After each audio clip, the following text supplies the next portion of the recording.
Hey guys, Loricus here with an achievement guide for RunBean Galactic. This is a 2D reaction game where you need to run round a planet and avoid hazards by either jumping over them or rolling underneath them. It's an addictive and highly frustrating game to play, but I found myself playing it well past completion.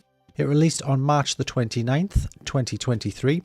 The first 920 gamer score can be achieved in around 10 minutes.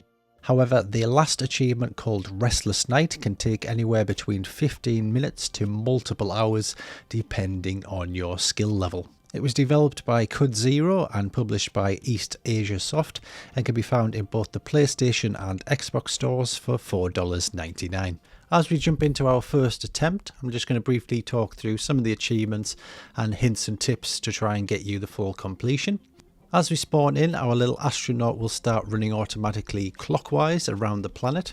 What we need to do is jump over the red triangles and then roll underneath the yellow traps to avoid getting killed by them.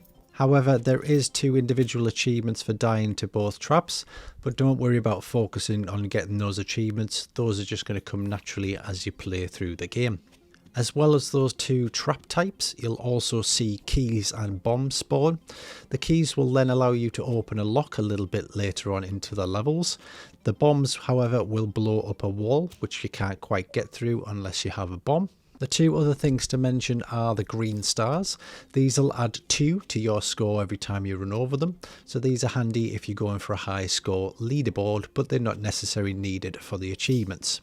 The last obstacle to mention is these pink signposts. If you bump into them, they'll turn your character 180 and head round the opposite direction.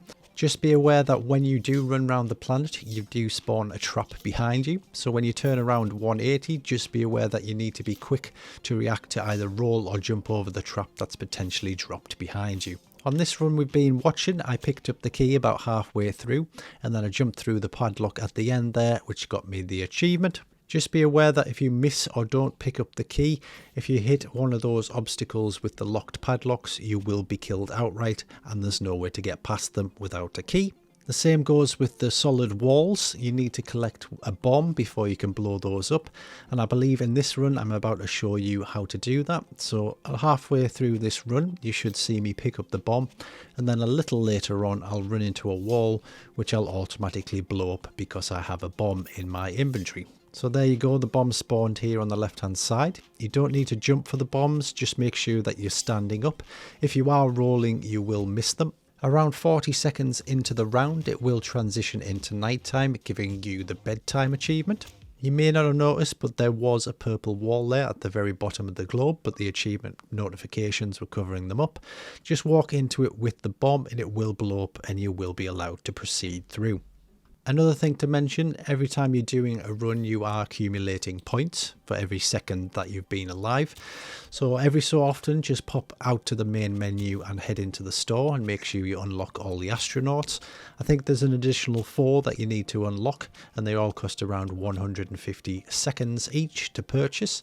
Once you've purchased all of those guys, you can then just proceed and try and get the very last achievement, which is to survive through the night. And it is one of the most hardest achievements to get, and after a lot of trial and error it took me around an hour to get. The only real tips I can give you is that make sure you look ahead of yourself to see what traps are coming up. When bumping into a signpost I recommend rolling.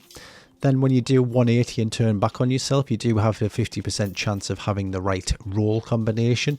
If it is one of the red spikes, then just jump over it. As we transition into nighttime at around 40-45 seconds, things do start to speed up. If there is multiple red spikes in a row, just hold A rather than tapping A. I found it much more efficient to jump over multiple. Do your best to collect both the keys and the bombs. If you do miss them, there is potential that you'll run into a hazard which you can't get through, ending your run. But like a Dark Souls boss, after a lot of trial and error, things will just click for you and it'll work out. Everything will become muscle memory. And finally, when you reach about 110-115 seconds, it'll transition back into daytime, things will start to slow down and you'll get the final achievement for your full completion. If you found the information in this guide at all useful, please like and subscribe, and I'll catch you in the next video.